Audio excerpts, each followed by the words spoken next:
Hey guys, Mike here. So it's pretty obvious to see that Cathie Wood at Ark Invest has decided to make a shift and get out of some stocks and concentrate her purchases into certain stocks. As I'll show you over the last 3 trading days, you will see the same names and you'll recognize them for sure. You'll also recognize the names she is dumping like hotcakes right now and getting out of, or at least selling part of the position to raise more cash to put into the conviction plays she's looking at. Most likely because these are the ones she thinks she can get more bang for her buck in right now. And as she will explain, I'll show to you, use the volatility to her advantage at Ark Invest as they continue to get hammered over there. And so that's why they're, I think, moving into these plays. And one of them seems to be a very safe play even in this kind of market. So getting out of it, hit the like, subscribe button. I really appreciate that, guys. Definitely helps out the channel a lot. And so let's go ahead and get right into it and understand what Cathie Wood thinks about volatility, because right now this is about as volatile market as I've almost ever seen, to be honest with you, unless you live through the .com bubble. Volatility is not always a bad word. In fact, in a bull market, volatility is your friend. Certainly that was the case for us in 2020. The reason it has become a bad word is since the tech and telecom bust, we have seen every bear market accompanied by an increase in volatility as measured by the CBOE's VIX. And yet, because so many people in the business joined after the tech and telecom bubble, they do not remember that we have seen volatility move up in up markets for extended periods of time. And I think we will go back there again. I think 2020 was a glimpse at that. And we use the volatility to our advantage. And this is one thing to keep in mind. I've heard from countless other people, probably half the fund managers on Wall Street right now, if not more, have really never even lived through something like this, right? I've never been in a bear market. Remember, it's a young man's game. These guys getting out of college, they go over making a lot of money on the trading floor and stuff like that. And so a lot of them came in after 08, right? And so they've been in this massive bull market for over a decade. And so they almost don't know what to do.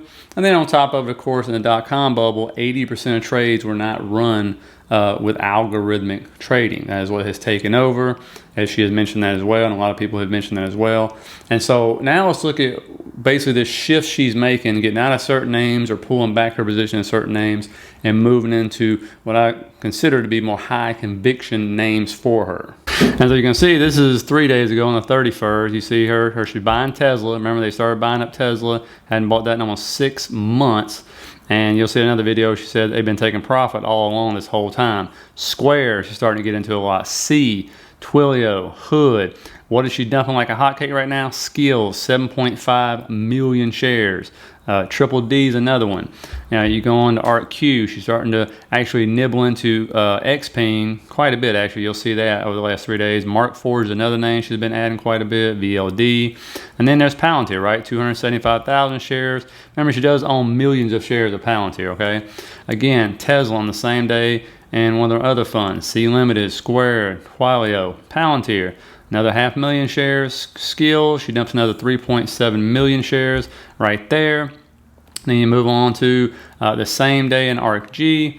And of course, this is genomics, so you might not recognize some names, but sold 1.5 million shares of Palantir. Then we go into ARKF. Obviously, you can load them on Shopify, Coin, Square, Twilio again, C, and then dumping PayPal, Palantir, another 1 million shares dump right there. Again, still owns like 24 million shares, I believe. And then you go into ARKX, obviously the space one. She's getting into KTOS, Kratos Defense. Mark Forge again, sells another 65,000 shares of Palantir on the 31st. And then we go into the next day, and you can see it's the same name. She's still nibbling at Tesla, buying C, buying Twilio, Unity, Square, Hood, dumping Skills again, 3.1 million shares, dumping Triple D again. And then there you go. You see XPing again. You know, small purchases for this one. Mark Forge again, getting into that. And then you get into ARKW. Once again, see the same tickers right here? I don't have to say them anymore, right? dumping 1.3 million shares of Skills. So she's definitely moving out of that position. And then you look over at the next one, you got Twilio C. I don't know much about GLB. I'll have to look into this one because I saw it pop up a few times. But there you got Square.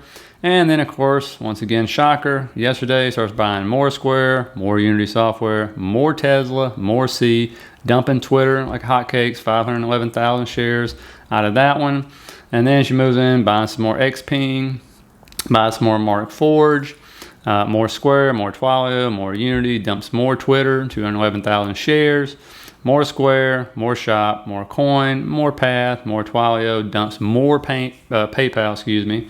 And finally, you see more Markforged, Kratos again, as you can see. And of course, it's definitely interesting to see her buying Tesla because we hadn't seen her buy it in what seems forever. So what's the number one reason she's buying Tesla? Elon Musk and Tesla. So there is a point that you would get out. I know there's a story you've talked about. You put a mark on the stock price. I think it was 3,000. Yeah, 3,000 is our base case, not our bull case, but our base case. And we just want our clients to be exposed to the next FANGs, which are not going to be in the FANG category, but the next FANGs. And Tesla's becoming a FANG. You know, I think it'll end up in that grouping at some point. And so, of course, this means Tesla is her Amazon, her Google, whatever FANG stock you want to name. This is her number one FANG type stock for her, right? And I got a feeling Coin is number two. But now the second thing she's doing with Tesla, if you're unaware of this, she's trading it. And she's going to trade it all year long. We use the volatility to our advantage. And very often you'll see that trading around volatility adds significant alpha. In 2018, when the market was down, our trading around Tesla alone, now granted it was one of the more volatile ones, our trading around the volatility of Tesla alone added, I believe, 175 basis points to performance in a down year. And Tesla is probably one of the most popular stocks that is day traded out there or swing traded because of the volatility. And so, you know, the other one you saw a lot of, or the other two, were Coinbase, Square. And of course, why? Because she's huge into crypto. I mean, she thinks, according to her research, that Bitcoin will exceed $1 million by 2030. That's right, $1 million. And of course, if she's right, obviously Coinbase, Square, any of them that hold or accept it as a payment, obviously it's going to be worth a lot more in 2030. And she always thinks, you know, 5 years out is the base case, but usually they go longer than that. And so, you know, it's one of those things, if you look at the chart, you can see what she's doing. And because she's thinking 5 years out, you know, she's thinking the returns are going to be huge. And I mean, just looking at Tesla's chart, this is the definition of volatility. You're looking at 25% drop in 29 days, massive move back up. And then you're looking at a 31% move down in 25 days. And then moving over to one of the other favorites, Coinbase, which is nothing but a falling knife since November, is falling 53%. And then moving over to her other favorite, which is Block, which used to be Square. You know, this is another falling knife, which has dropped, I mean, since October, it's down 60%. And then Markforged, I want to look at it. I didn't see this in a while. I believe it was a SPAC, if I remember correctly. It's pretty cheap now, but it's fallen 61% since July. And keep in mind, she can't hold just straight up cash. And so therefore, you'll see her hold positions like Disney or Apple or some other stock. And then, of course, when she wants to move in these stocks, she'll have to sell stuff like Palantir, which she still owns a lot of shares of, and others as well.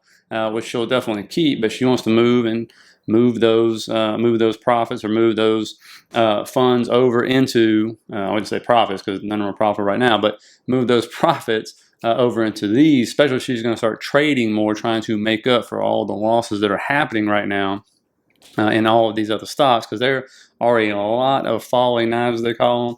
I mean, just falling through all major support levels at this point in time. Who knows if they're going to turn around this year at all.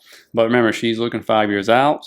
And, you know, and like she said in the interview I heard before, it's never failed. When you buy at these kind of discounts, yes, long term, you're going to be sitting pretty. There's no doubt about that. I mean, look what happened to Facebook today. Who knows what's going to happen to Amazon over tonight. But, you know, Netflix is another one where you're buying like 2019 prices, right? Just like 2020 didn't even happen, 2021 didn't happen for some of those stocks because all those gains are wiped out. But that's why she also stresses why she's been taking profits on Tesla all the way up, right? She don't diamond hand nothing. And so she knows you take those profits because they can be wiped out very quickly. And so, you know, anybody that diamond handed Facebook and Netflix for the last year and a half or 2 years, well, I mean, I'm pretty sure they're back on the charts back to the beginning of 2019 now. So, you know, that's why you take profits on the way up, guys. And so anyway, again, do whatever you want to do. But in these kind of markets nowadays, with algorithms controlling the market, it is a different kind of market. I say it's changed since 2010. I've been beating the drum on that. With retail investors more involved now, with algorithms more involved now, with probably market makers doing more manipulation than we've ever seen in the market. You know, with this, you know, what is it, the buy for order schemes or scams, whatever you want to call them, going on right now. You know, it's just different. And so right now, nobody's safe, as you can see. Even these, I've never seen big mega cap stocks drop 20-25% like that. I mean, that fast. Like, I'm like, woof. You know, not unless a CEO was arrested for embezzling or something, but not on one earnings call like that. And so, and that's what you're seeing. So it's kind of strange to see it, but you know, we all live and learn, right? So anyway, I hope you got something out of this. This is what she's doing. Let me know what you're doing down there in the bottom of the comments. Hit that like, subscribe button for me, guys. Share the video, helps out the channel. And so, you know, I hope you have a good night, and I will see you I'll see you Sunday. Have a good one.